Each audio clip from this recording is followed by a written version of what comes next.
զինվորական ծառայության եւ զինծառայողի կարգավիճակի մասին օրենքում լրացումներ փոփոխություն կատարելու մասին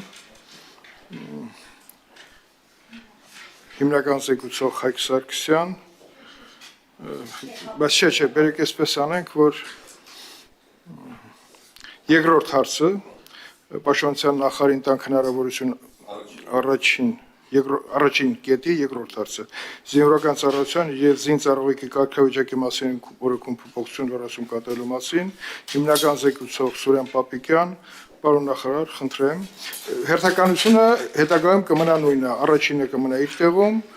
եւ վերջին հարցը Հայկ Սարգսյանի նախագծի երկրորդ ընթերցումը կմնա իր տեղում։ Պարոն նախարար, խնդրեմ։ Շնորհակալ եմ։ Պաշտպանության եւ անվտանգության հարցերի մշտական հանձնաժողովի մեծարգո նախագահ, հարգելի պատգամավորներ, կառավարության օրենսդրական նախաձեռնության կարգով ներկայացված զինվորական ծառայության եւ զինծառայողի կարգավիճակի մասին օրենքում փոփոխություններ եւ լրացում կատարելու մասին օրենքի նախագծի համաձայն վերանայվում են պայմանագրային զինծառայողների պարտադիր ատեստավորման դեպքերը, Պաշտպան հայրենիաց ծրագրով ծառայություն անցնող զինծառայողներն ատեստավորված համարելու ուսումնական փուլի ավարտին հանձնվող քննությունների արդյունքներով, պայմանով, որ զինծառայողը նշանակվել է ստացած զինվորական մասնագիտությանը համապատասխանող զինվորական պաշտոնի, իսկ Հայաստանի Հանրապետության ռազմաուսումնական հաստատությունները ավարտած եւ համապատասխան սպայական պաշտոնի նշանակված զինծառայողներն ատեստավորված են համարվելու ռազմաուսումնական հաստատության ավարտական քննությունների արդյունքներով։ Երկու դեպքում էլ հավելավճարը հաշվարկվելու է պաշտոնի նշանակելու օրվանից։ Ներկայումս Պաշտպան հայրենիաց ծրագրով 4000-ից ավելի պարտադիր զինծառայողներ անցել են պայմանագրային զինվորական ծառայության եւ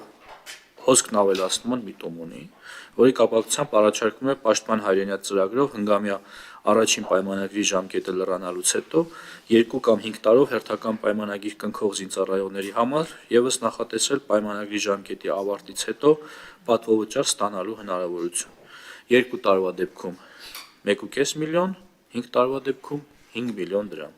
Առաջարկող կարգավորման նպատակն է լրացուցիչ նյութական մոտիվացիա ստեղծել հիմնականում 24-25 տարեկան զինծառայողների համար շարունակելու պայմանագրային զինվորական ծառայությունը, նրանց դիտարկելով որպես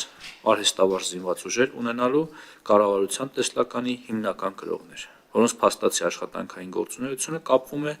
զինված ուժերում պայմանագրային